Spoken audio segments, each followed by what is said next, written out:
All right, what up, Travis? How are you, man? It's great to have you. It's listen. I'm gonna dive right into this thing. I know that you're busy. I know that Yep. you have 4 kids, which I will cover if I haven't already in the introduction. There's so much about you that I think the community already knows, already appreciates. I got to see you on the competition floor at Granite Games as you punched your 7th trip to the CrossFit Games Eight, not too long eight, ago. eight. Eighth, correct me. And you need all 8 of those, bro. I don't know where I got 7 then. Probably from the games page because most of their stuff is all based off of email addresses, and so like each year, whatever email address you use, that's the way they're keeping track of everything, not actually the athlete, just the email. So years ago, I like started changing emails and going through, and I was like, okay, well this year I'll sign up under like this email I want to start using for everything else, and then it kind of like lost all the data, all the information. I was like, well, this is weird. And then so I emailed them and like, yeah, we can't adjust that. And I was like, okay. And so I haven't followed up in years, but everything's back a year. So no, yeah, trip number 8, not 7. Come on. Come on, CrossFit Games. Update that information for these I know. athletes, please, I to work help hard for people like that. myself. Yeah, you work hard for it, so we shouldn't get it wrong. I tried to research it. Yeah. Clearly, that didn't go well. And it was all because you changed your email from Big Sexy Travis to Big Daddy Travis at some point, as you became a father. That had to Yeah. be what it was, man. Definitely what it was. But, dude, I got to see you at the Granite Games. You put on a pretty good show, but I got to ask you, what happened in the chipper?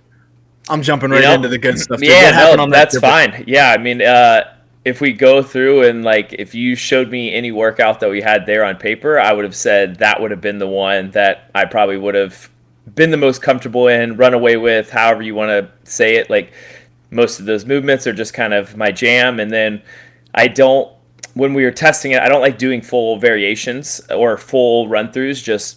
I just don't. I like to just get into the moment and do it off a feel.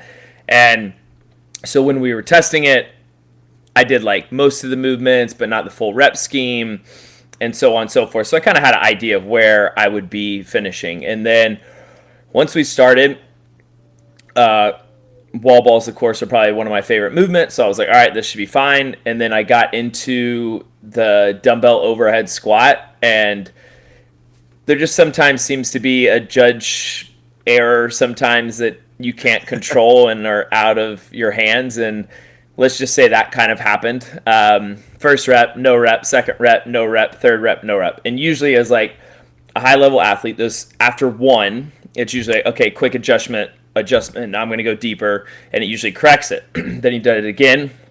I went even deeper, and then he did it again. I was like, okay, like there's something I'm missing here that I've never been called on that much. So okay, let's see what's happening. And then more or less, it literally just kept happening. And so that really just, it was probably close to 12 to 15, 17, somewhere in there, just like constant Wow, of really? That many over no the course reps? of, yeah, so over the course of 40, if I'm ending up doing 57 reps, that's a lot of wasted time and a lot more time under tension, a lot more frustration. Because there was times in the middle of it, I'm like, dude, what do you want? Like, I'm all the way down. I don't know what you want. And what's tough is in the moment, like I'm not the judge here, but you can't watch if I'm going below parallel straight on. Like that just can't happen. Like you can't tell if my hip crease is below my knee. And on a movement like that where every single athlete is already like floating the line of that. So it's just frustrating. And then in all honesty, I'd let that get inside my head and just kind of take me out of my kind of like element and the way I was approaching the whole weekend. And most workouts that I went into, I had a good game plan. I executed the way I needed to and just stayed in my lane. And for me, that works well. But that workout, it kind of just threw me back almost into like an old mental pattern of like something I can't control and it's just making me frustrated. And there's like nothing I can really do.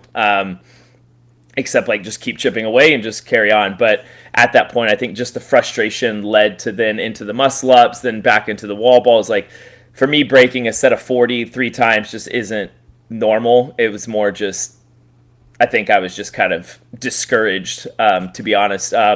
So the bigger plus for me was recognizing ways to kind of snap out of that and take it as like a learning and growth, and then ended up coming back and taking a 13th from it, which everybody's like, oh my God, what happened? What happened? I'm like, man, in the years past, that would have been like a 20th or a 22nd, like if I didn't snap out of it. So for me, like there was improvement in that workout. It might not have seen it on paper, and most people, because I mean, everybody at my gym was even like, man, that's the workout you're going to crush. Like all of these other things that you would think about, but it just didn't pan out that way. And sometimes it's out of your control, but that kind of led to why that workout was what it was. But overall, I think it exposed some good things, and it changed the way I got home. And then literally, I think the first day I changed how I overhead squatted, made sure I figured out some adjustments, fixed the dumbbell in a different position just to find some way of like that not happening again. Because I mean, on the big stage, that's not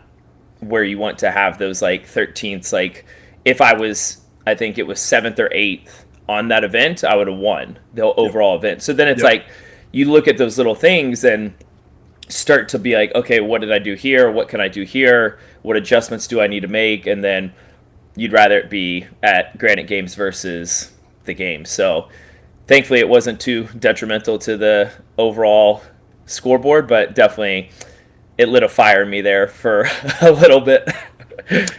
Dude, and that's really why I led with that question, is because I've gotten to compete against you in different formats. I've watched you compete for several years, and I know when it's your cup of tea. You know what I mean? I knew when it was your flavor in that workout. I was like, okay, man, he's about to work these boys in this workout.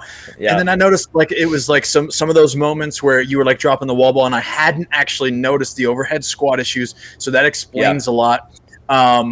And I was like, wow, that's definitely out of the usual that I would expect there with the ball hitting the floor and everything. And then so now as you elaborate, it opens up a floodgate of questions to me. And the first one that I want to throw back your way is that you mentioned, you bring up this judging issue. And we know, I mean, this is a very hot topic in our community from, many different levels and many different people. But the thing that I think with when it comes to single arm overhead squat is that it is extremely important for every single judge to have an understanding of what is in fact a good rep and what is in fact a no rep. Now, unfortunately, as an athlete, what can happen, and I'm speaking from a complete experience and also playing on a team, and like I was always paranoid about that movement for my team because there were girls on our team with really flexible ankles. They would feel like their squat was completely bottomed out, but because they were so mobile in the ankle, their knee was chasing so far forward that their hip actually never reached below parallel in their squat, but they felt bottomed out. So I had to help them like, hey, you got to really push your butt back. Otherwise, they're going to no rep us because you're just kind of sitting on your heel, but your quad's still, like your knee's still, what I mean, at parallel. And so I see that all that, like it literally being at the event, I'm like watching and I'm like, okay, half these athletes ought to be getting no reps right now, like arms in the air, exaggerate it so they don't know, or so they know clearly. And then to add to that, bro, it's like you could actually have one leg below parallel and one leg not. So does that count, right? If you're watching a hip crease, because for me, like I got long arms, man, a really short torso. So that upright position for me is hard to establish with my heels down, and I have to slightly twist. And if I'm not hyper aware, my right hip could be well below parallel and my left hip could be like, you know what I'm saying? Line. Yeah. No, and so it's like, a very what's the finicky judge movement. Yeah. And Super I think finicky. it's one of those things, and I think it's just part of the sport. Like we even saw it last year at the games on the freestanding handstand push-up workout, right? Like there's just a lot of gray area. Did I show control when I came down? Did I not? Okay, well, I thought I did. You're saying I didn't. What's that actually mean? I mean, I remember even when Dave announced that in the back, you could just see the judges like, because they know it's such a gray area. And for people that don't know, the judges at the games are all level 1 seminar staff. So, like, they all know what they're doing. They all know the standard. And for them to even know how difficult that's about to be to judge just kind of puts it in perspective of those little things need to be, I get you're wanting to make it a surprise and that kind of unknown element, but like for the judges to even have a better understanding and an agreement than 5 minutes before the athletes take the floor to figure it out is a very rough way to go about it. Because then we're not sure what the standard is. And I remember even when they were going over it and Boz was explaining, this is what the good rep is. And then people would do it. And then some judges would be like, no, that's a no rep. But then he's like, that's a good rep. And it's like, okay, we're kind of like back and forth here of like, what's really the good rep? And I think the dumbbell overhead squat, like you're saying, is just the way your positions are. Like I have long femurs, and the way I squat, like my knees go more forward, so it ends up looking like that. So then we had to change the way the position is, how I'm holding the dumbbell to make sure that that's not becoming an issue. And I always like to, when I'm done and kind of like decompress from the week, and I like to go back and watch the events and see what happened on camera and what I can actually like start to narrow down. And what's tough is I sit there and I watch, and you see other athletes that get away with it, right? Like that I'm clearly like, okay, this is way above parallel and these are fine. Like that's the area that needs to somehow be meshed together, of not having this judge that's pushing the standard of like, no. Then this guy that's like, oh man, you're my favorite athlete, I'm going to give you all the reps, like regardless. And I get it, they're volunteers, that's part of it. But when you're talking about a professional sport, you have to have a more equal standard, or just don't test those movements that are going to put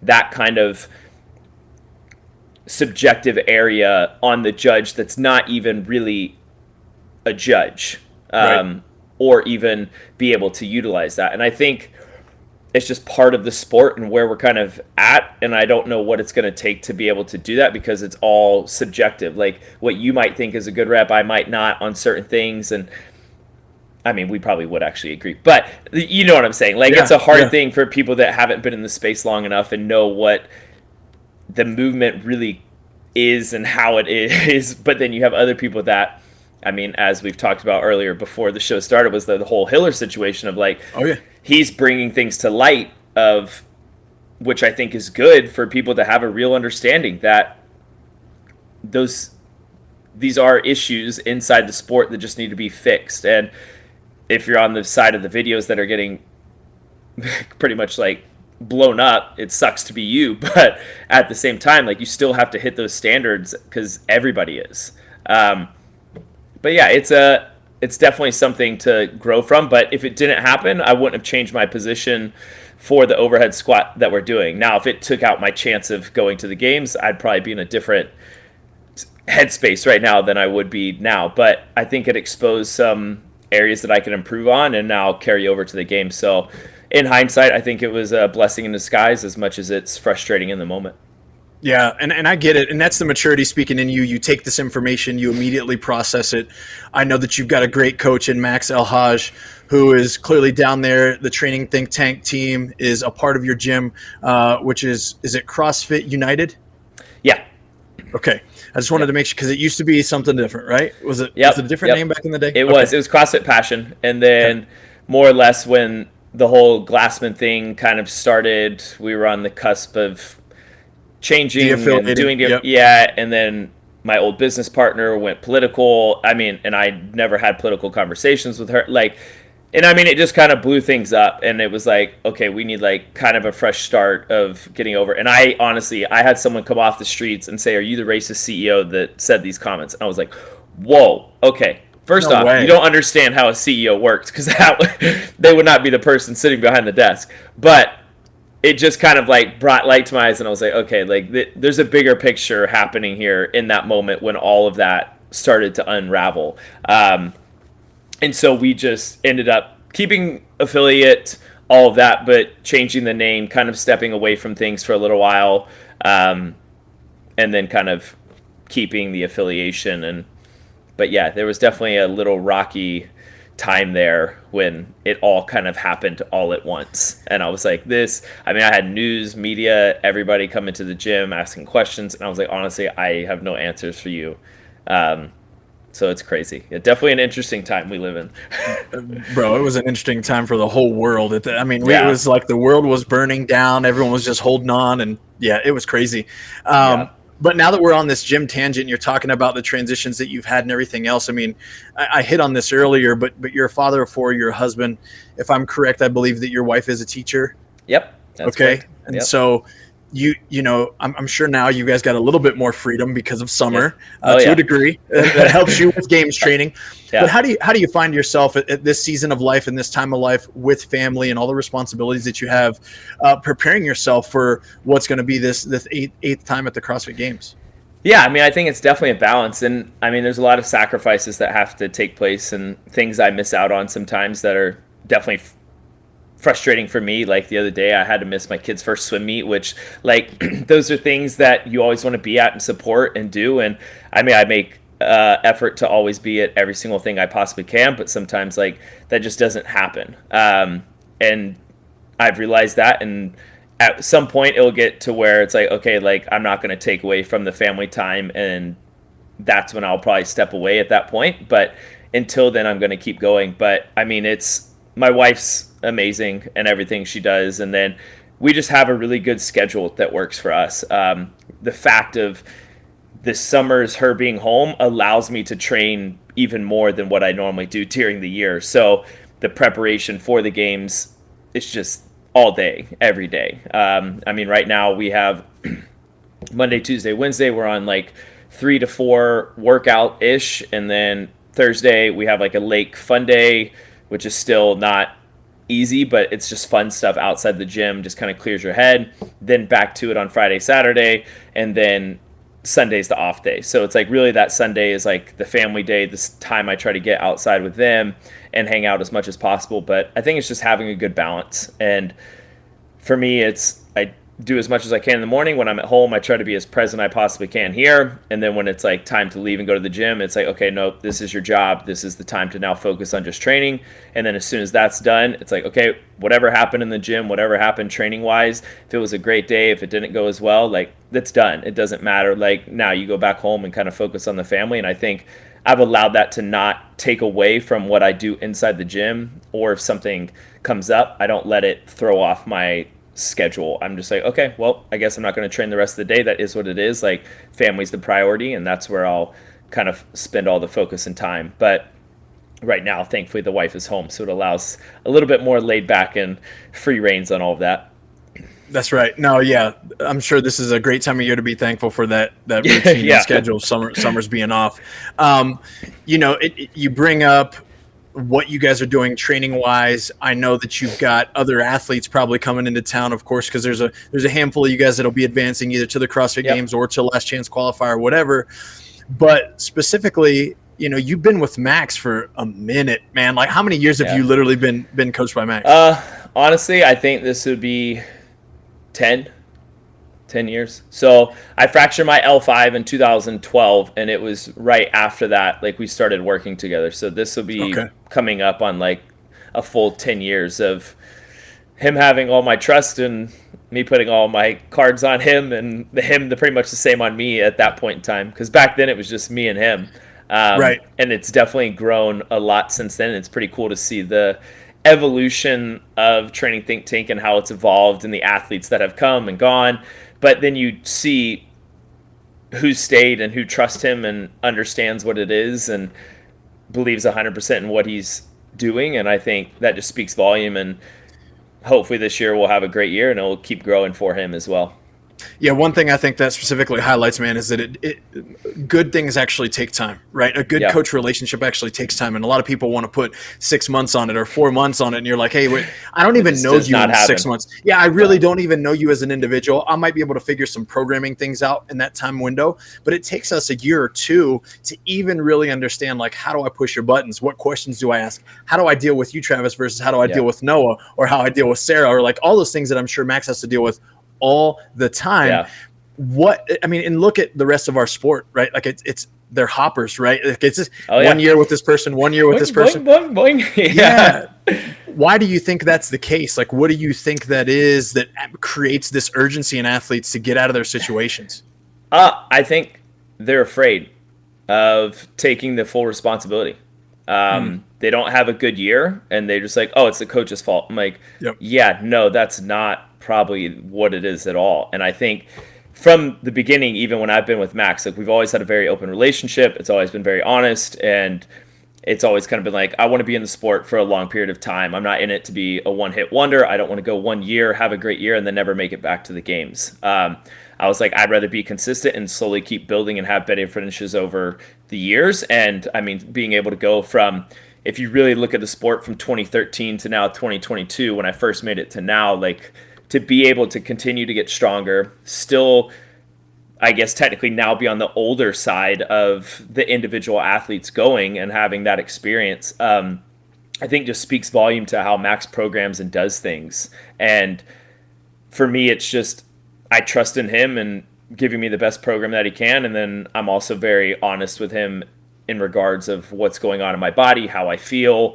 And then I don't get upset if I like miss something, because I'm like, okay, look, my body needed that. Now it's time to just take that day and rest, where most people try to just keep pushing, and then it just leads to something else. And I think that same thing relates to then coaching. It's like, I don't have a good experience, or they're not open enough with the coach. And I'm like you're saying, it takes 1 to 2 years. I'm like, the amount of progressions that me and him have run where it's like, yeah, that didn't really go as well as we hoped. We had like a small improvement. It's like, okay, well, there's an improvement, but it wasn't what we were anticipating. Okay, well, now let's go back to the drawing board and do something else. And I'm just a constant guinea pig for him, to be honest. Like the way I can handle volume is usually higher than most. So I'm able to just kind of keep trying all these different theories that he thinks. And then it's like, did that work? Nope. Did this work? Yes. Okay, now let's do this. Then you build off of that for another year, see if it works. Okay, now we need to adjust that. And it's just a constant changing. And I think as the sport changes from when it was just like in 2013 to what it is now, is completely different. And so you're having to adapt how you coach, how the recovery is, what other things you need to implement and change. And I think for most people, at least what I think is, they just can't look at themselves in the mirror and take full responsibility for it. If it like, I really just think that's what it is. Or there's drama or something else that builds up over time. But I think the bigger thing is they just think it's the coach's fault, versus like, if there's actually a problem and you actually don't have a good connection with them, then yes, you should separate, like go, like you should. But if it's just like, I had a bad year and you're internally blaming it on the coach, that's not fair. I think in 2014, I just didn't prepare as much as I wanted to, or as much as I felt like I should have. And so when the overhead squat, I remember I was talking about this the other day to Alexis, was when the overhead squat came out, it just didn't go the way I planned. And then I pretty much like put that blame almost on him. I'm like, why haven't we been overhead squatting? What? So on and so forth. So, I mean, it's happened to me, but that never took away me still believing in him. And then it just led to, okay, well, what do you want? And then it led to me being more vocal and opening up more and being like, these are the things I want to work on. This is what I want to build. These are the things that make me have a little bit less confidence. How can we get more confidence in these movements? Okay, well, here's a progression that we can do on it. And then now when you go into the season, you're feeling much better going into those events or those movements that pop up, versus not saying anything and then those movements come up and then you're like pissed off about it. Yep. And I think that one shows maturity on your side. That shows a ton of humility on Max's side, because as a coach, you know, to be honest with you, you think you know what is right. And ultimately most coaches do, but it still takes that back and forth between athletes, because it's the athlete's experience, it's the athlete's confidence, it's the athlete's vulnerability that's really being put on the line all the time when they take the floor. So it's important for him to ask you those things and be able to take that information. So my next question is, like, when did you feel like that like hit in you guys' relationship? Was it in 2014 when you were like more vocal on what you wanted, when you were able to actually make the choice of like, yo, my shoulders still feel a little banged up, I'm going to leave this piece A and piece E out today? When was that in your career? I think it was probably a little bit later, maybe like 16, 17, somewhere in there. It just takes time. Right? Like, I think with anything, and I'm not always a very opened up person about things that I'm like going through training and all of that. So I've always been a little bit more reserved. And then once I started working with my mental coach a couple years ago, it started to open up like, okay, like when you are more open about these things, it actually is going to be better and help you in the long run, because now he has a better insight as to what's going on or what I'm actually thinking, like versus him just magically being able to read my brain, which of course he should. Come on. You've been with me for 10 years, Max. Come on, Max. Yeah, no. So I think from that side, it's just probably around, 16, 17, maybe 18 when it was like, I started to like fully just trust everything, and then just was way more open about it. Like even now, he'll be like, "All right, what do you want to work on?" And so then I'm like, "These are the things I know if they come up, I want to feel as confident as I can." And then you write everything else that you see. But if there's these 5 movements that I'm like, I feel like I should dial these in a little bit more, these are the things I want to get better at. And then you just handle everything else that you normally would and write everything else. I don't really care. But like, I feel like that's just kind of how our relationship works. Where I know Noah is completely different, Sarah is completely different, and how we all just kind of handle it. Like even when we're at the event, my relationship with Max is very different. Like if people are ever in the back and you watch, like we're just joking around, and then probably 20 minutes, he's like, "All right, man, good luck." And then that's just, I don't need you to be there. Like at that point, like when we've talked about our strategy, we got the game plan. Now just let me go do my job. And so then it's just being able to execute. And where Sarah, she's completely different and likes to have like that full game plan and like, hey, what do you think here? Like even warming up in the back, which I think is completely fine. She knows what works for her. And me and him have just known for 10 years that just isn't what we do. But yeah, the coaching area is definitely interesting when you have so many different athletes of a high caliber that you have to kind of puzzle piece together. Bro, it's wild. When I was back there, because I had an athlete at the Granite Games this year, and when I was back there, I was very, I guess, surprised at how things have changed, right? And I say that because it seems like there's so much, and I don't, athletes, coaches, don't take offense when I say this, but there's so much hand holding in the back now, right? Like where you're like, okay, coach, what do I do now? Okay, coach, how fast do I do this bike? And I'm like, yo, don't you warm up every day? Is your coach like that? Yeah. Is that like every day? So, and it works for some athletes. Again, it gives them freedom. It allows them to check out and check in the way they want to mentally before they take the floor. But that surprised me a ton, man. Yeah. So yeah, I agree. It's levels and it hits different for everybody.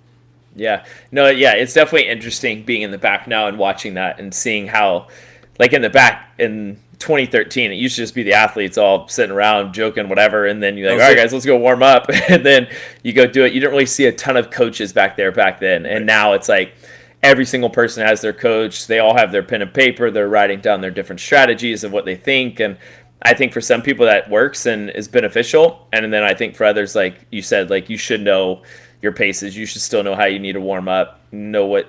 But sometimes I guess you forget. I don't know. But yeah, in some moments it just happens.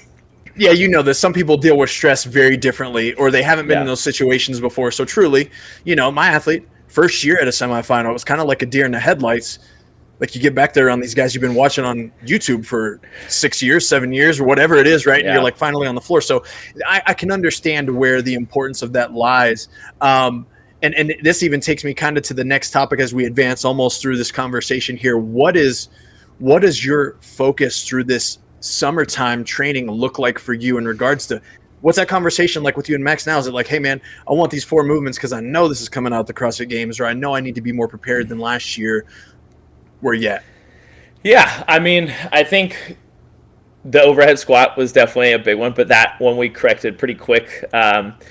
And then I think the biggest thing, even with the games, is always coming is just being able to handle the volume. Like, when you get to the games, the volume is through the roof. And what people's perspective of what they think they're getting into and what actually happens when you get there, it's a completely different ballgame. The emotions, the highs, the lows, the walking a mile and a half in between from the arena to the warm-up area, then back, like all those little things that you don't think about.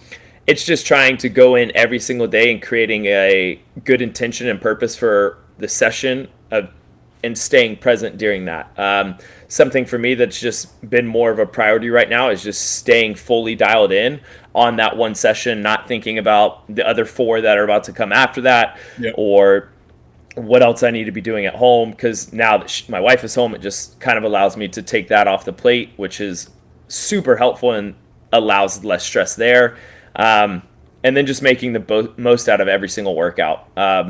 Right now, it's like myself, Alexis, Sarah, there's a few other people all at the gym that we're pretty much doing most sessions together with your outside, at the field, lake, whatever, that you're just getting that extra push every single day. And those little pushes is what kind of makes the big difference at the end. And yeah, then you just keep hammering it. And then if you feel like something gets exposed, then you start to dial that in, figure out whatever it was. And if it was just a weird fluke, or if it's something that you feel like you're a little weaker in that area that might come up, then kind of training that. But I mean, you can never prepare for what's going to happen. Like, you could just do your best to prepare for everything and hope the cards fall where they may. But this year I think will especially be different because Dave's not programming. So the way we've always kind of perceived the games to be, we really don't know what that's going to look like. Now, I probably have an idea because Adrian's been his right-hand man for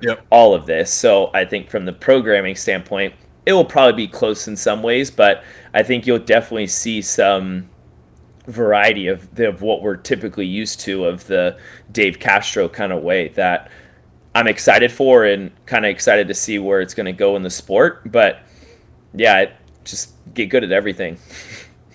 Yeah, man. I mean, Adrian Bosman has a bit of a circus background, I believe, so a lot of body weight, maybe higher skills, a little leaning to the gymnastic side. Those are things you got to be thinking about. It's funny because I was thinking about freestanding handstand holds. So that 4x4 box that they created in the past, where you guys did it for max amount of time, I'm like, you could easily do that segmented where you got to buy in a minute of that before you start a conditioning portion, or right, like into a workout or in the middle of a workout. Might not be the most entertaining, but I'd like to see it as a test. Yeah. So, I mean, think it's hard. That stuff's hard, like to start off, and the stability, like the pressure, all of it. But it's easy to judge, right? That's the difference between what they did last year at the CrossFit Games. What if it would have been 7 heavy deadlifts with a 30-second handstand hold 4 rounds for time, right? Like at least they wouldn't have jacked that up judging wise, and it's similar skill set.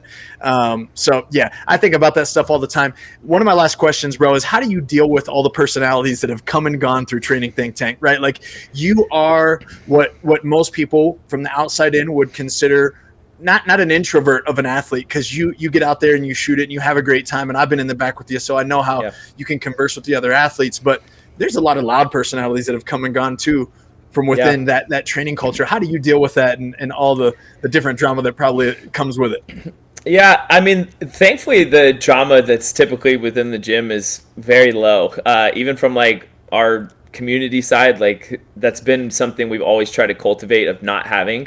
And if there is, like, that person, like you can't bring that energy inside the gym. Like, most people are coming to the gym to train and make that the best hour of their day from the community side. And then from the training side, like, you want that environment to be encouraging, uplifting, exciting, something that you're going to shoot and strive for to be the best that you possibly can. And I think if the energy is creating that, then it won't go well. But yeah, we've been lucky enough that hasn't really ever been the case too much inside the gym, which is thankfully nice.